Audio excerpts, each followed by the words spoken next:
dia balik. Mana itu Osman Bakar?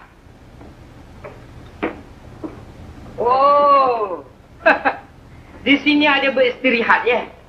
Hah? Celaka punya budak-budak. Kau tak tahu aku sudah jadi. Kau tengok mukaku. Pandang mukaku. Diorang baring botol. Kepala aku diorang baring yang kursi. Mukaku disabat sama penyambung, kau tahu? Hah? Sarjana. Wal maulana. Ya Sabina. Wal mana anak sudah kena. Astaghfirullah. Kenapa ente punya muka semua ada tampal-tampal? Macam cip motoka sudah hujan. Pasal muka model. Orang pakai saraban kepala. Ente punya saraban semua ada di dekat muka. Anaknya suka lah. Apa pasal? Ini apa pasal? 2 orang penyamun sudah masuk anaknya kedai. Emas, intan, bilian semua bawa lari pergi. Belakang dia pukul sama anak. Tengok anak punya muka dan tengok anak punya kepala. Tengok anak punya kepala ini.